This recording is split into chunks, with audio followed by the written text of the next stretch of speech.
This is The Space Shot, episode 192 for November 22nd, 2017. First Contact.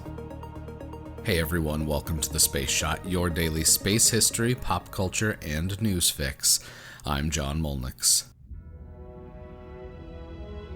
Captain's log, Stardate 50893.5. The moment I have dreaded for nearly 6 years has finally arrived. The Borg, our most lethal enemy, have begun an invasion of the Federation. And this time there may be no stopping them. On November 22nd, 1996, Star Trek First Contact released in theaters. This is by far my favorite Star Trek movie, even beating out Wrath of Khan, which may be sacrilegious to some of you. First Contact starts with one of the best shots, zooming out from Picard's eye through the depths of a massive Borg ship that he was held captive on.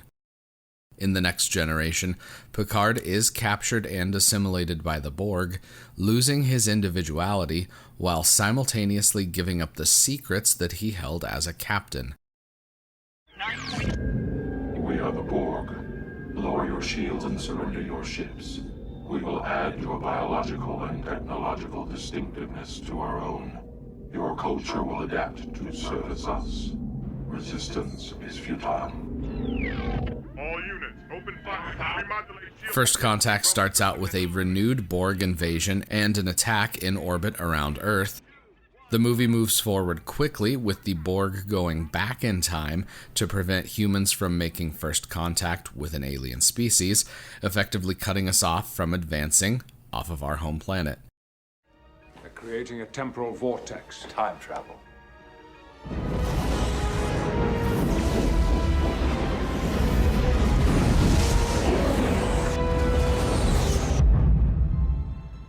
Data, report. We appear to be caught in a temporal wake. Captain, Earth. The atmosphere contains high concentrations of methane, carbon monoxide, and fluorine. Life signs? Population approximately 9 billion. All Borg. There are 4 reasons why I love this Star Trek movie and why it's my favorite. The first is the Borg, a collective of cybernetic beings that assimilate other life forms into their hive mind. It's scary to think about how relentless the Borg are, endlessly conquering other species and bringing them closer to perfection. Well, the idea of perfection that the hive mind aspires to. The second reason is the acting is superb. Whether it's Patrick Stewart and his scenes with Alfre Woodard, or James Cromwell with Jonathan Frakes or LeVar Burton, or Brent Spiner and Alice Krige, the characters drive the story. Everybody ready to make some history? Always am. I think I forgot something. What? I don't know. It's probably nothing. Begin ignition sequence.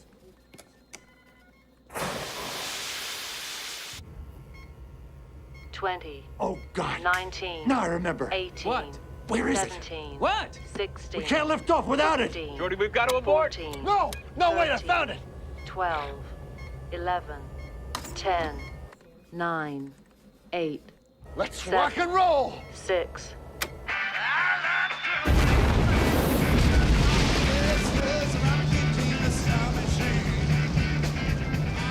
It's nice for a movie to have an actual plot and storyline where the characters drive the story, not big, bombastic special effects sequences. Third, I think the idea of First Contact is enthralling. The First Contact theme is common across lots of science fiction stories, movies, and shows. I don't want to ruin Star Trek First Contact for you if you haven't seen this movie, but it's nice because it's a hopeful vision of what First Contact could be like, one that doesn't end with us being attacked by aliens bent on the destruction of our planet. Good. They haven't broken the encryption codes yet. Who? Those bionic zombies you told me about? The Borg. Borg. Sounds Swedish. Lastly, the soundtrack is phenomenal. It was composed by Jerry Goldsmith and his son, Joel. Funny enough, I just found out today that I share a birthday with Jerry Goldsmith. Whether it's the harsh, almost metallic or mechanical sounds of the Borg theme, or the phenomenal Flight of the Phoenix, which is played towards the end of the movie, the soundtrack fits in perfectly. If you've never seen this movie, check it out, but maybe consider watching the Next Generation episodes The Best of Both Worlds Parts 1 and 2 before you sit down to watch First Contact. At some point, I will have to do a top 10 episode where I list my favorite science fiction movies, so probably the first snow day I have this winter, I'll sit down and do that. I have 2 more things I want to mention in today's episode. On November 22nd, 1989, the Space Shuttle Discovery lifted off on the STS-33 mission. A crew of 5 astronauts spent over 5 days in orbit performing a classified Department of Defense mission. Astronaut Story Musgrave flew on this flight as a mission specialist. It was his 3rd trip to space. I do want to end today on a more serious note. On November 22, 1963, President John F. Kennedy was assassinated in Dallas, Texas. In the days leading up to his assassination, Kennedy saw some of the Saturn I rockets that would put the United States ahead of the Soviet Union in terms of payload to orbit. It's sad that he was never able to see the fruits of the goal that he had set, especially with the incredible progress that took place during the 1960s and 70s.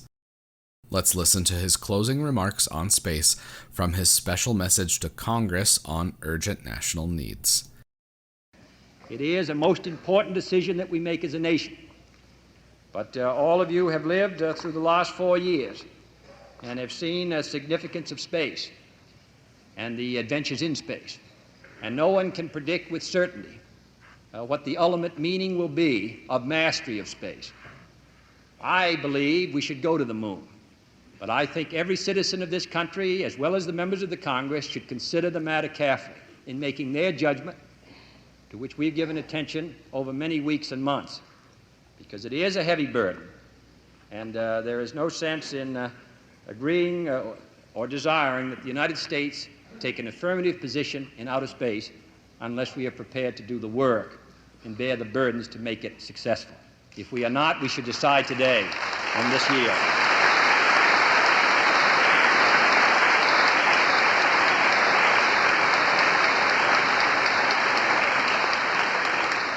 This decision demands a major national commitment of scientific and technical manpower, materiel and facilities, and the possibility of their diversion from other important activities where they're already thinly spread. It means a degree of dedication, organization, and discipline which have not always characterized our research and development efforts. It means we cannot afford undue work stoppages, inflated costs of material or talent, wasteful interagency rivalries, or a high turnover of key personnel. New objectives and new money cannot solve these problems. They could, in fact, aggravate them further unless every scientist, every engineer, every serviceman, every technician, contractor, and civil servant gives his personal pledge that this nation will move forward with the full speed of freedom in the exciting adventure of space. Since you're here, why don't you let me know what you think of the podcast by leaving a review on iTunes. It takes just a minute to do that, and it makes a huge difference because it helps even more people find the show. Make sure you subscribe to the podcast so you don't miss any of the daily episodes. As always, the show notes have more information on today's episode. You can hit me up on Instagram and Twitter. Find me at John Molnix. I'm always up to chat. You can also connect with me on Facebook. Just search The Space Shot or click the link in the show notes. Tomorrow, Endeavor and New Shepard. I'm John Molnix, and I'll catch you on the flip side.